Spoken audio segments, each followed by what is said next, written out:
sexual violence is not race neutral, analyzing the co-option of sexual violence as a tool of white supremacy. So I get this question a lot. I know NASAC and SVRC, they've asked this question all the time. Can you imagine a world without sexual violence? I'm just curious about people's thoughts right now. Yes, no, not today. For me, it really varies day to day. So if the folks want to throw that in the chat, yes, no, varies, hope, but can't imagine. I really appreciate that answer, Madison. Agree with Madison. Honestly, no. So difficult. Yeah, all of that's so real. I honestly change also day to day. I want to name that I came into the field of sexual violence in 2015. And so going to the various sessions and listening to folks who have shaped the field that I have entered has been really amazing. To start in the field in the midst of the Me Too movement, and when conversations around abolition now are the norm and they weren't what folks who come before me had hoped for. So I want to name that hope does manifest into real materialization for new generations. So I want to encourage folks to center yourself in this space, whether that's leaving. I know that I'd be lying if I hadn't said like I was making lunch during a few of these sessions. I have 2 cats. You might see them run past. Like if you have anxiety, I know I have very high anxiety and sometimes I need to step away from the screen or do other things to center myself. Please center yourself, and however that looks like to you, you know yourself best. So I'm gonna play a song. It's by Ali Halpert. She is a Jewish queer woman who identifies as a healer. So I'll be playing that through my audio. Use this time to center yourself. Don't feel like you need to sit here and listen. If that's what you need right now, please, I encourage you to. It's about 2 to 3 minutes long. So feel free to take that time as however you need. Loosen, baby, you don't have to carry the weight of the world in your muscles and bones. Let go, let go, let go. Loosen, baby, you don't have to carry the weight of the world in your muscles and bones. Let go, let go, let go. Holy breath and holy name, will you ease this pain? Holy breath and holy name, will you ease this pain? Loosen, baby, and you don't have to carry the weight of the world in your muscles and bones. You ease, let go. Loosen, baby, and you don't have to carry the weight of the world in your muscles and bones. You ease, let go. Loosen, baby, and you don't have to carry the weight of the world in your muscles and bones. You ease, let go.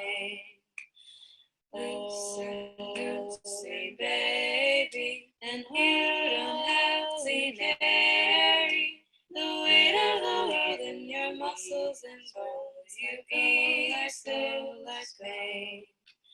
Loosen, baby, and you don't have to carry the weight of the world in your muscles and bones. You ease, let go.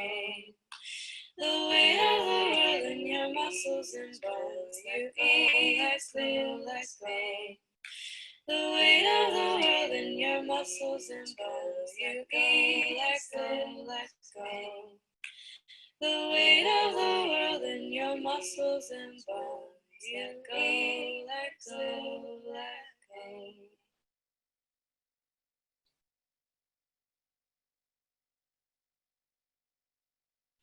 Hi, folks. So I hope you enjoyed that song, prayer, meditation. Ali calls it all three.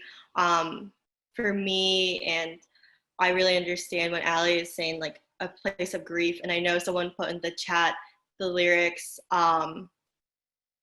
you don't have to carry the weight of the world in your muscles and bones. And I think that's an amazing reminder for all of us doing sexual violence work, doing racial justice work, and for all of us doing all the work that we do outside of the field as well, just living through our own traumas and living in a way that is healing to ourselves and others. So I want to acknowledge that I am a settler occupying stolen land from the Lenape people. It was never ceded, and most of the Lenape people are either living here on the East Coast in the New York, New Jersey, Philadelphia area, or have resettled to Canada or Nebraska and throughout the country. I was not invited here. I was not given permission to stay on this land, and to think deeply about what that means, and to also know that acknowledgements are not passive. They're incredibly active. The Lenape people are still here. They're still thriving. And that when we do acknowledgements, especially I come from the background of higher education, they seem to have become the new shiny thing. And I want to ask folks, what are you doing to materialize your acknowledgement instead of just naming it? Are you providing resources and money, specifically money, to folks? We know that capitalism isn't the end all be all to save us. In fact, it's the very opposite. But at the same time, we live in a capitalist world, and are we providing money to the folks who need it the most? That's me. I had my headshot taken, so you're welcome for that beautiful picture. I am an educator on sexual violence prevention and anti-racism. I am a queer, transracial Korean American adoptee. My family is white. My sister is also adopted. We are not biologically related, before anyone asks. And I come to you all as, I would say, a very young and new professional. And I hope to learn from all of you and with you all. And for those of you who have been working in the field way before me, I thank you for creating the field in which I entered. Obviously, we're not ending it today. I like to throw in those little things. And we're gonna keep going. This is actually a quote I made myself, so yes. The goal of sexual violence prevention work is to end violence. If we choose to see solutions of gender-based violence ending in state and racial violence, we have prevented nothing. We have prevented nothing. This is the framework in which we will be using today. I come from a student affairs background where I want to say, like, we meet folks where they're at. If this is not where you're at, I invite you on this journey with us, and I encourage you to keep learning. If this is something that you know and you have materialized in your own work, then amazing. I'm so excited to learn from you. So these are foundations. Thank you, David, for naming some, and NASDAQ for bringing those into all the spaces. But these are some specific ones that I want to name. I want to name specifically that I was inspired by these from Rachel Ricketts. She is a Black, really amazing spiritual racism educator, and I encourage you to go see her work and pay her for her work and her labor. So we all make mistakes, and we will respond with accountability. I don't believe in safe spaces. I don't believe in brave spaces. I think that harm is inevitable when folks come together in community, but what is not inevitable is holding folks accountable for mistakes. Priority will be given to Black, Indigenous, and people of color, specifically those who are women, queer, non-binary, and trans. If that speaks to you, please feel free to take up space. I don't want you to feel that you need to step back at any point. and I will try to echo and emphasize what you're saying in the chat. If you are not these folks, if you are white, specifically if you're a white passing too, I want for you all to think carefully about the space that you are taking up. No emotional violence here. We're doing anti-violence work. We can't invite the emotional violence in. White exceptionalism, white fragility, and white solidarity. I'll give an example of white solidarity, and that is if Tori were to say something and I were to call her out on it, and then David bumped in and said, well, I don't think Tori meant that, right? And I'm not to put David and Tori on the spot, but you folks are the first videos that I see next to mine. No coded language. We do not live apolitical lives. We will name the realities we are meant to say. We will name those harms because they're real. So I encourage folks to breathe deeply. I want to name that I learned something throughout this conference, and that breathe deeply is ableist language. And so I want to hold myself accountable for that and say, instead, commit to these foundations and however best for you and your body. And I'm working harder to change that language out. I was going to change that slide, but then I thought it doesn't really show the accountability and learning that I am doing in this space and throughout. So this is what we're going to go through today. Where are we now? Race neutrality, abolition, and accountability. I hope we get through all of these things. I am a big slide user. I went to a number of sessions and they were not so heavily reliant on slides. I want to be clear that I'm going to be heavily reliant on slides. So right now, I want you to name a person or community who holds you accountable. Feel free to name the first person or community that comes to your head, or take 30 seconds or so and feel like you can think about what that accountability really means to you. My partner, my sister, my students, my best friend, myself, my daughter, my coworkers, my best friends, a past coworker, Brooke, an incredible team, my mom, my kids, clinical supervisor and mentor, Twitter, colleagues, yes. Thank you all for putting those in the chat. If at any point you want to name other folks or the relation to you, feel free to keep naming these people in the chat. I want to say that for me, who holds me accountable are my friends who actively organize around anti-racism, who are on the streets and in communities, and who have no hesitation to call me out when I am wrong, and they do so at great sacrifice for themselves. Goals. This is my student affairs side coming back in, folks. Here are the goals for today. Name one reason why sexual violence prevention work is deeply tied to abolition work. Name one personal reason why you're committed to anti-racism work while working in the field of sexual violence prevention. And define community accountability through a race-conscious, anti-racist lens. So where are we now? I didn't put this in here because I woke up to it. I don't know if others also woke up or were aware of Jessica Krug this morning. I felt a lot of pain with that, and I know that my pain does not echo even a little bit of what others are feeling. For those who are unaware, Jessica Krug is a junior faculty member, and she had based her identity saying that she was a Black Latinx woman and she is white. So Jessica Krug, Rachel Dolezal, Beth McClellan. This also happened very recently. She was posing as an Indigenous professor, and she is white. These are folks that are academics. These are folks who very clearly co-opt the real lies and work of women of color, specifically Black women, specifically First Nations women. And it would be unjust of me not to name Jessica Krug in this space right now. And to not name the positionality in which they see themselves as academics in higher education, and that's a space that I live and work in. I saw some of you introducing yourselves, and some of you are also in higher education as my own colleagues. I want to name right now the privilege that higher education affords us for those who work in sexual violence.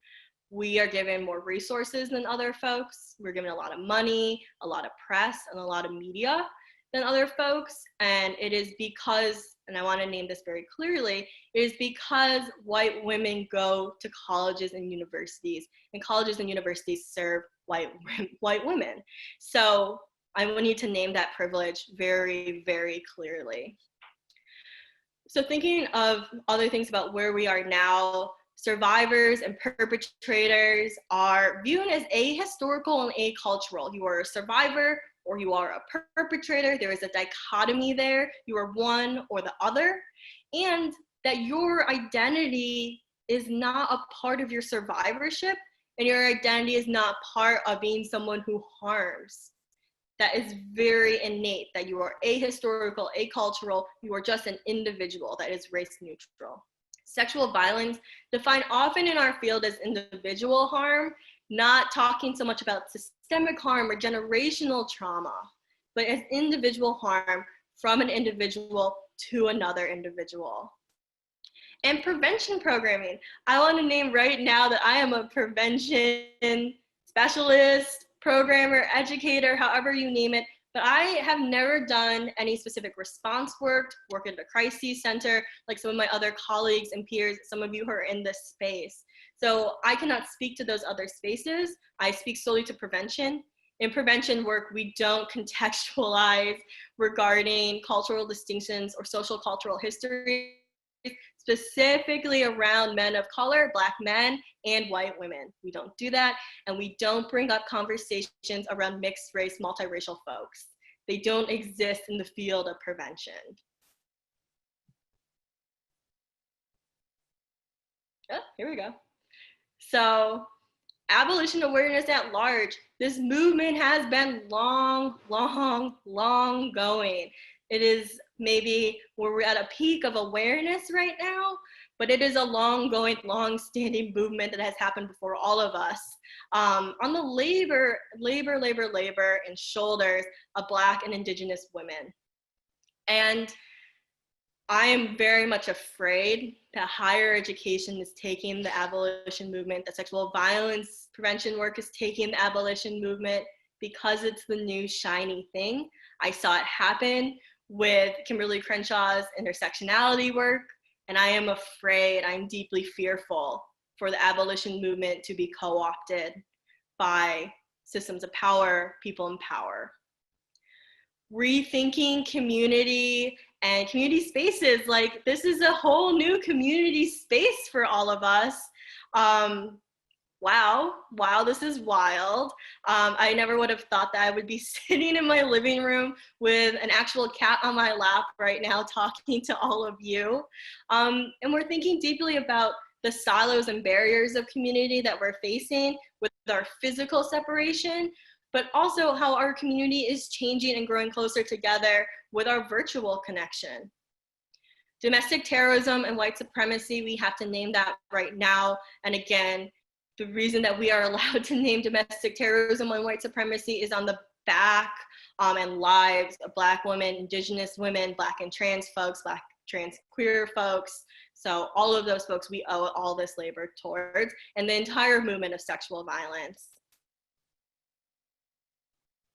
I see a comment in the chat, how prevention's obsession with race-neutral bystander intervention programs.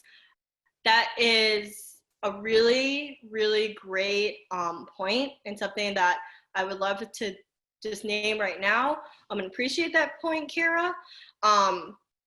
Bystander intervention programs, they were started for white folks in sexual violence around alcohol, and we know that students of color, specifically at HBCUs and MSIs, do not drink as much as their white student peers. So how does bystander intervention shift that way in terms of context? But also bystander intervention, the second step of bystander intervention is Notice the problem. What is the problem? And that's what we have to name. Problem in terms of, right, will folks see a person of color and be like, you're a problem? Or are they saying sexual violence is a problem? Sexual violence by who is a problem? And thank you, Kaya. MSI is minority serving institution, and PWI is a predominantly white institution for folks who may not know.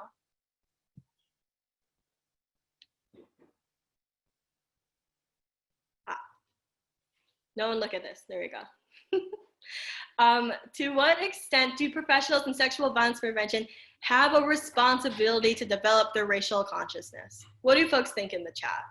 What extent do professionals in sexual violence prevention have a responsibility to develop their racial consciousness? Thank you, David, for throwing that in the chat.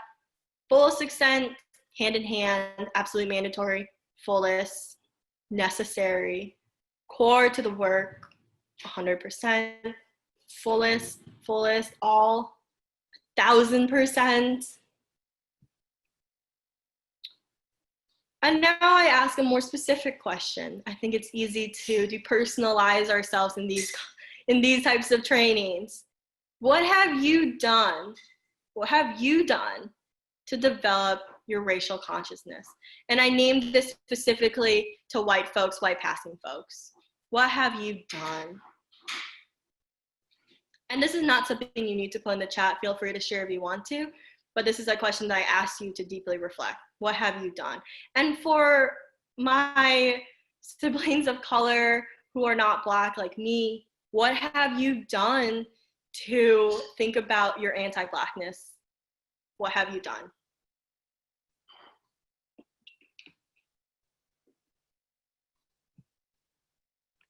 So let's talk about race neutrality. For those of you who have been in spaces with me before, this is a huge framework that I use and I love to use.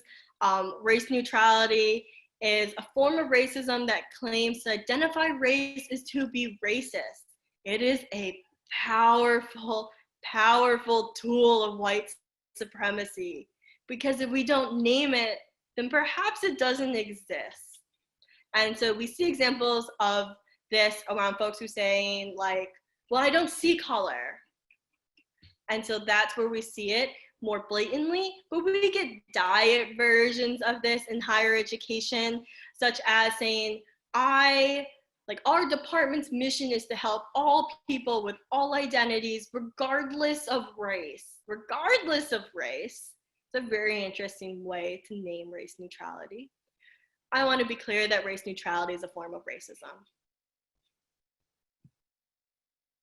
So we have a moral imperative to decenter whiteness and provide prevention programming that is race consciousness.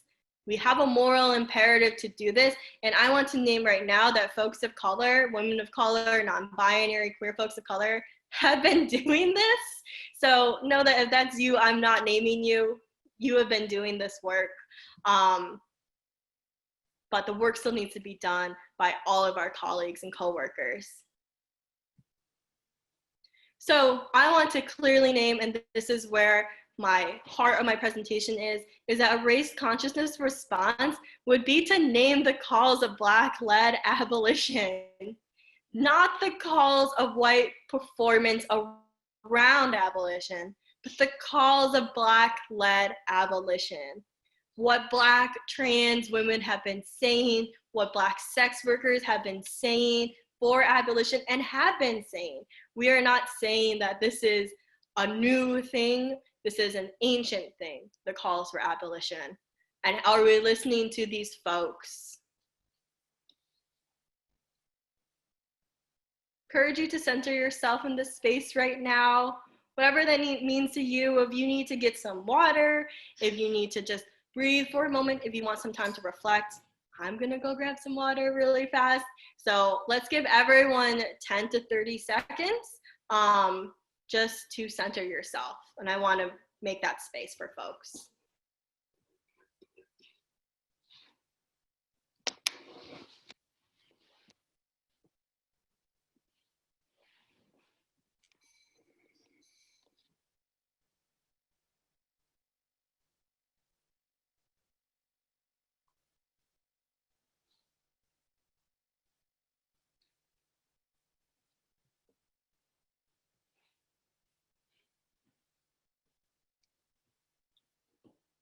So about 10 more seconds, folks.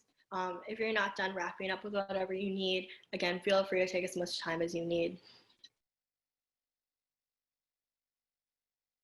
Okay. What does your body need right now? I know my body needed water. Do you need to let your muscles loose? Do you need medication? Do you need sleep? Do you need food? What does your body need? A chiropractor? Rest? Yes, yes to rest. We know that racism and trauma, they live in our nervous systems, they live in our body and our bones. A good scream, yes, Alex, I feel that. A massage, quiet.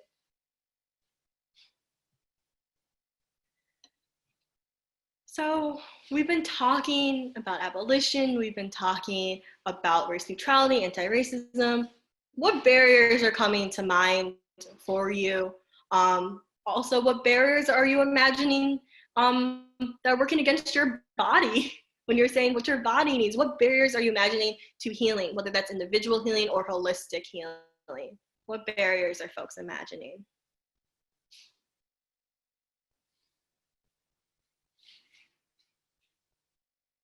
Access to take time off, not accessible and exhausting. Grind culture, yes, want to really push that one forward. Ingrained false realities. Lack of institutional support. My kids' needs, yes. COVID depression.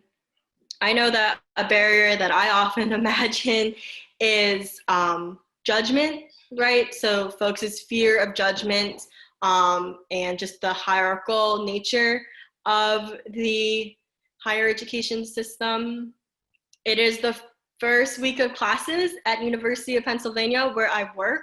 In honor of that, I do have a very cute, funny story for you all while you keep thinking about barriers, or if you want a moment of escapism, I'm all for that escapism. So when I was a student in undergrad, I went to Michigan State University. I was in a biology class, and it was one of those huge lecture halls with about 400 to 500 people, just huge. And I was sitting in that space taking an exam. I hate exams. I'm not a science person. I was not feeling it that day. And about 3 rows ahead of me, there was a person who was also taking the exam, but every question, after they would write something, they would look at their hand. And I was like, ooh, you cheating. You cheating hard. And they kept looking at it and looking at their hand. And I was like, you're gonna get caught. And then eventually the TA who was proctoring the exam stood up and walked over to that student. And it was one of those moments where everyone in the space like held a collective breath, like, oh my God, what's going to happen? And they said to the student, hey, what's on your hand? And the student was very pale in complexion, so they turned a very bright shade of red, and they said, it's nothing at all. And the TA kept pressing it, and they're like, no, show me what's on your hand. So the student turned over his hand, and written in Sharpie, in black Sharpie, was, you can do it, on his hand. So I think of that student a lot. I think of that so much. I think of that moment of my own judgment when folks are just doing what they need to do to get through moments. So I think of that a lot. I think of that student, and I carry that in my heart, especially in the first week of classes. So let's talk about abolition. I just like love my own quotes so much that sometimes I need to put them in a second time. I won't read it to you or milk it anymore, but we'll move to the next slide. The survivorship of white women, white passing women, white women, stemming from systemic and community failure. We want to name right now that the survivorship of all folks is stemming from systemic and community failure. is often co-opted by white supremacist and carceral agendas. So we hear their questions, but what would happen to the perpetrators if prisons didn't exist? We hear the questions of, well, you must not care about survivors if you're for abolition. We hear those questions, and what we see is a co-option of a very, struggle from folks of survivors, that is co-opted by white supremacist and carceral agendas. The word women is very intentional here because white supremacist and carceral agendas don't often even acknowledge our non-binary and men survivors. The survivorship of Black women and women of color, stemming again from systemic and community failures, but are often sacrificed to the public in order to gain justice. We can look at the Me Too movement right there for an example, is co-opted by performative white initiatives. And this is what I fear is happening right now to the abolition movement. And how are we working forward and with the labor of folks who have been pushing the abolition movement along, and not co-opting it by performative white initiatives, and know that folks of color, non-Black folks of color, like myself, like I can co-opt things through white initiatives as well, even though I am not white.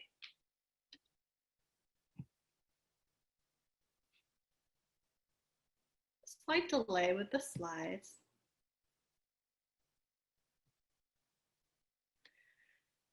So I want to say that justice for survivors does not come from the carceral state.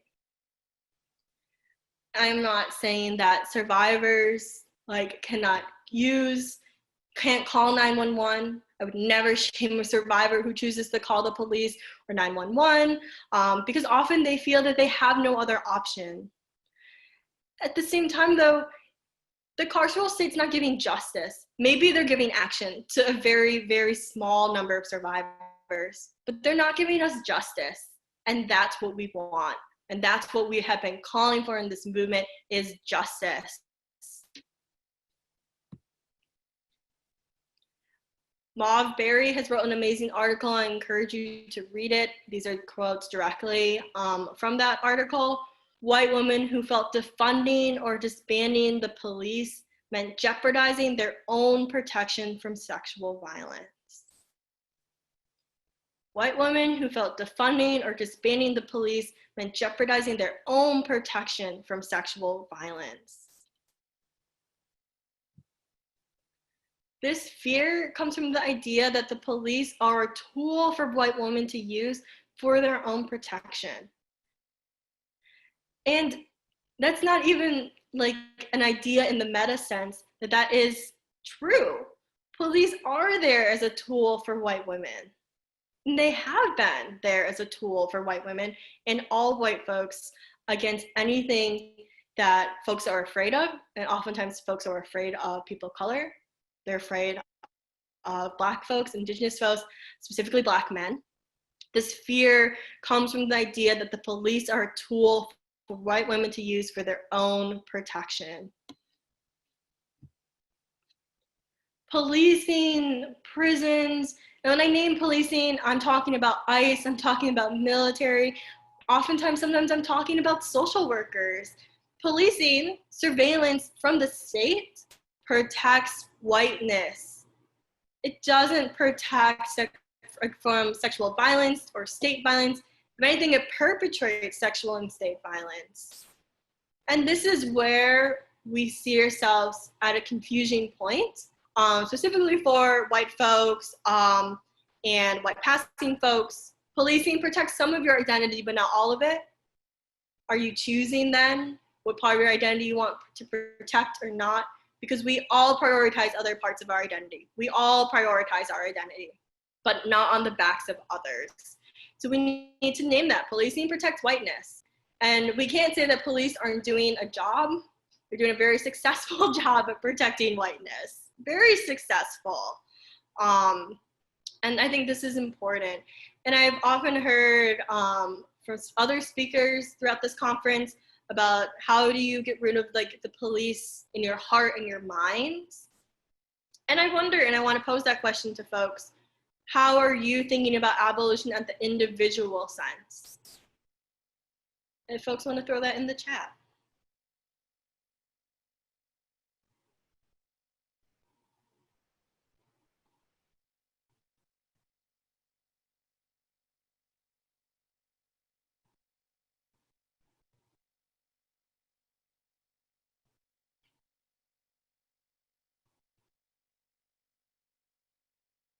Reading Beyond Survival. Yes, everyone should read Beyond Survival, and it's an amazing, amazing book.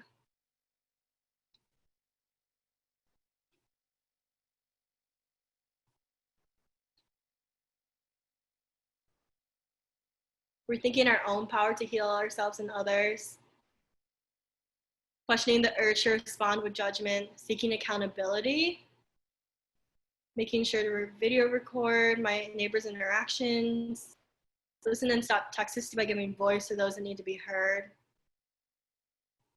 list of alternative resources, have difficult conversations, unlearn propaganda.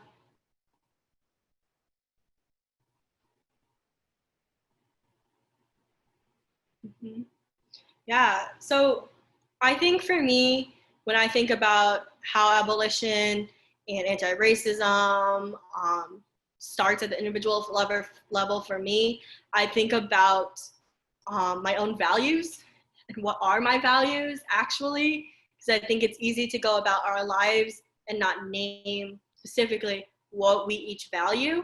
I find it very hard sometimes to name my values.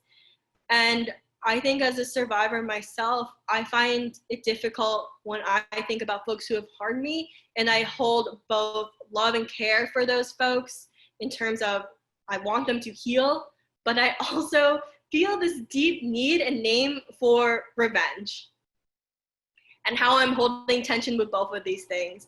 And when we talk about abolitionist work and community accountability, we need to talk about the need that folks sometimes feel for revenge and how that's a valid feeling, but it doesn't align with my values. I want revenge, but I know that revenge doesn't align with my values, and how do I reconcile that own tension within myself? Another amazing article showing up for racial justice, white women organizers and comrades. It's also like experts of it are on Instagram. I would encourage you to follow them on Instagram. Their handle is showing up for racial justice. It's very easy to find. This is a small part of their article, but they write that we know that the world being built through Black-led abolitionist struggle is one in which our younger selves would have been safer, where we would have gotten the support we needed to thrive. And I want to name that deeply, and I want to say that I believe that deeply, that I believe in the world that Black-led abolition is trying to create, and it's one that I want to live in, and I will work hard to make that materialize. So let's tie us all back to race neutrality. We can no longer view survivorship as ahistorical, acultural, and in dichotomy with perpetrators. Because what if you're both? What if we all have the capacity for harm? We all have the capacity to be harmed.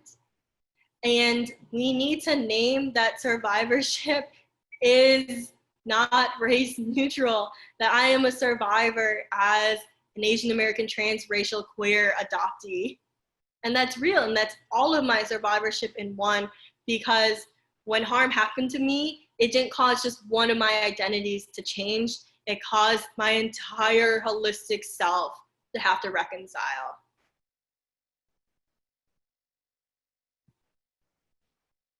To view me as separate from my identities and my ancestors is inherently violent.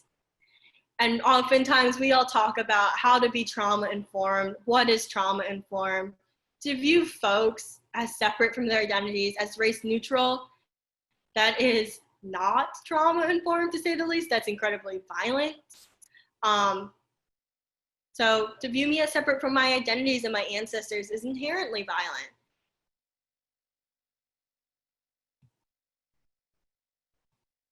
And so I want to name that we cannot end violence with violence. We cannot end violence with vengeance. We cannot end violence with racism. We cannot end violence with the systems we have today. We cannot end violence with violence. It just won't work. If anything, we're creating a different cycle of violence, and that's how we came to policing, was a different cycle of violence. We must end violence with accountability.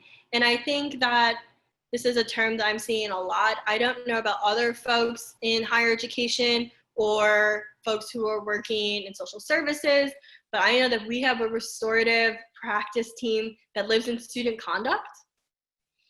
And that was the same in Michigan State. And so how do we make sure that accountability systems are not co-opted by carceral punitive systems?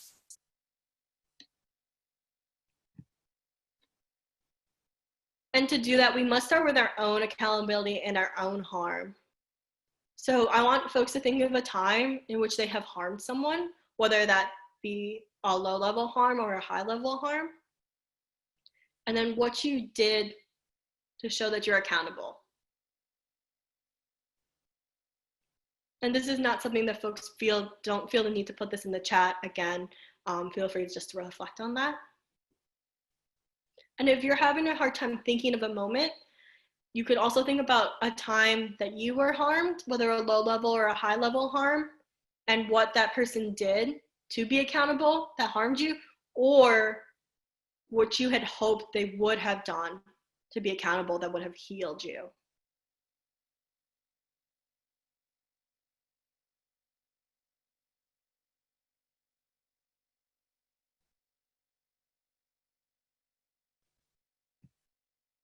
Okay. So this was the original question that I had asked. Can you imagine a world without sexual violence? If folks could throw in their responses, I'm not specifically looking for a change in your responses, but just to put that back into the conversation.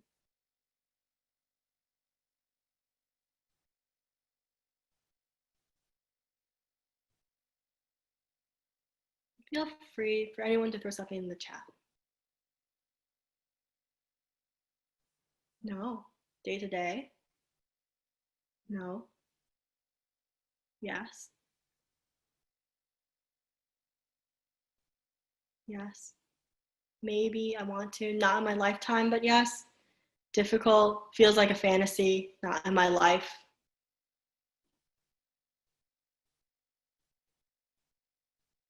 The work we are doing is slow work. And if we view it as a specific end with the goal, what can, like, imagine a world without sexual violence as the next step, then we're rushing the work too fast. This is urgent work, but the response in the right way is often slow work. So we need to name that tension. So I ask you now, because I often agree that sometimes I can't imagine a world in which it's free from sexual violence. So I want to ask, can you imagine a world in which sexual violence was met with justice? Well, let's change the question. Yes? Yes? Yes? What is justice? Yes? Seems more attainable. Folks are doing it now. Definitely.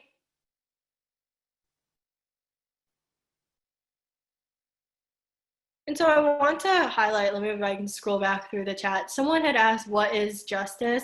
Jared. And I want to put that out there. For folks who said yes, they're not sure, or who are thinking about this question, how are you defining justice? And thank you, Jared, for that. Accountability. Up to the survivor. Healing on the survivor's term. Change, healing.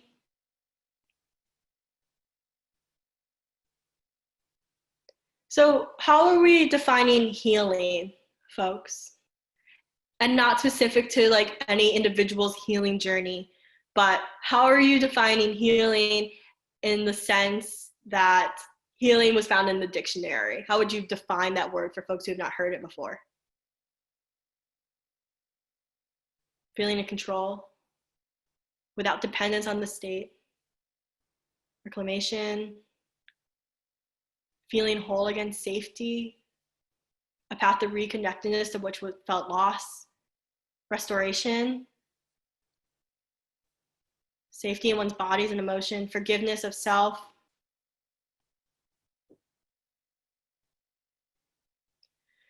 And now I want to ask a question, because we talked about, right, how survivors and perpetrators don't live in this dichotomy. What would healing look like for someone who has caused harm? And it doesn't have to be the harm in terms of we're talking about rape or sexual assault. Let's just say who has caused harm, whether that be lying, whether that has been not believing a survivor. What does healing look like for folks who have caused harm? Accountability, having empathy, not causing the same harm, reconnection, recognizing the harm they caused, rehumanization, making amends.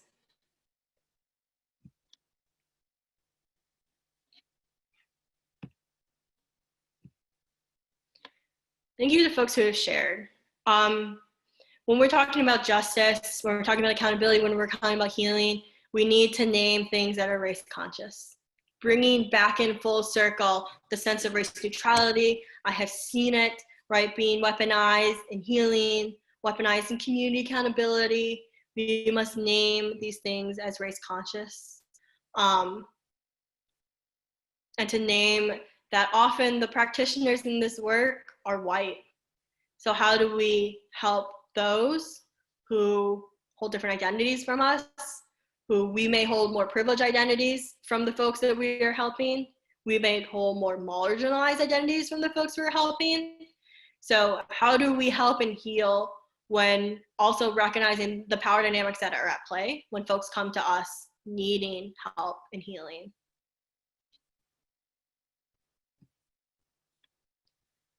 So I want folks to center yourselves again. I'm going to play the same song.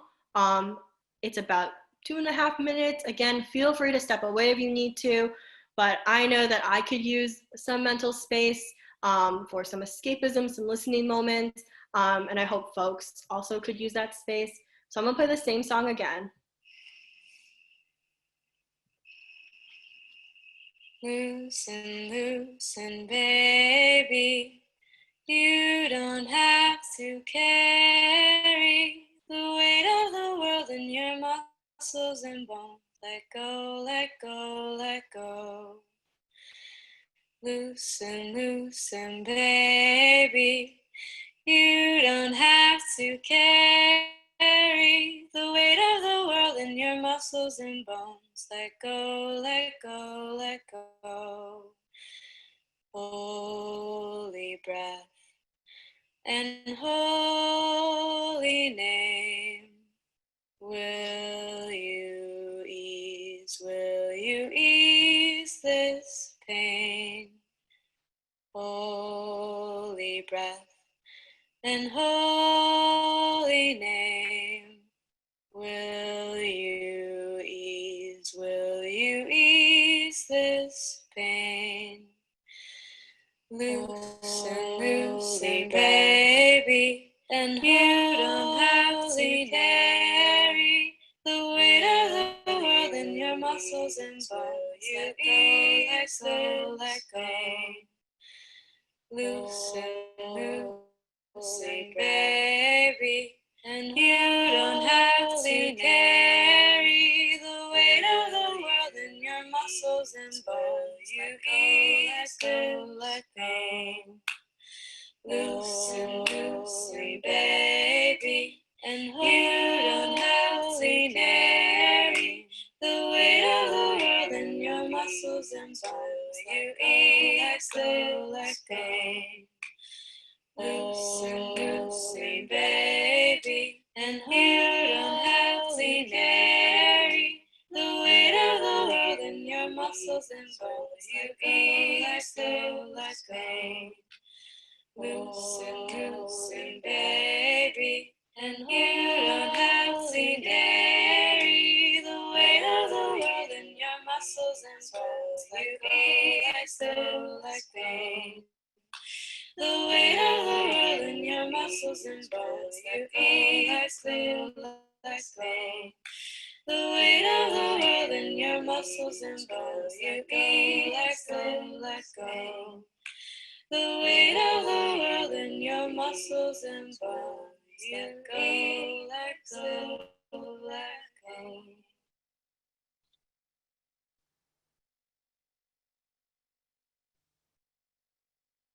All right, folks.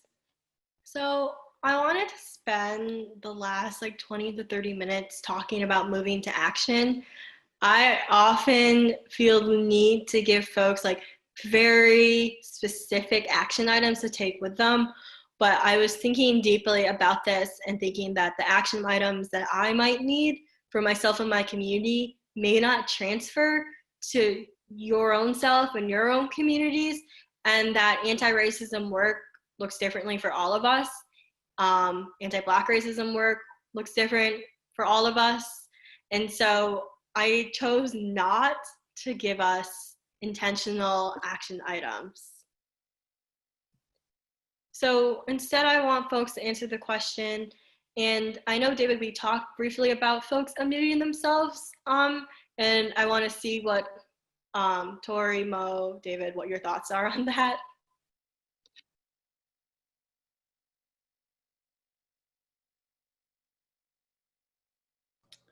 So if you would like folks to be able to unmute themselves and join the call over audio, then what we would ask folks is in your participant window, there is an option for you to raise your hand.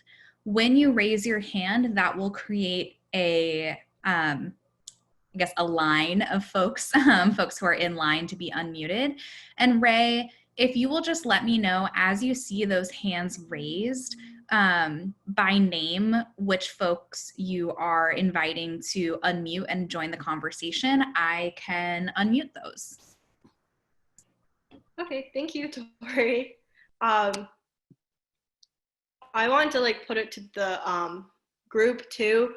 Do folks, I know that things are being recorded, so if you want to put in the chat whether this is something that you would want to do and invite your voice into the space, put like yes, no, maybe, just so we can get a feel, because if not, I'm happy to pivot and do a different thing. And just to note, we can also edit out, and if someone asks us to not have that, we can edit that out of the recording. Thank you for folks who are already responding.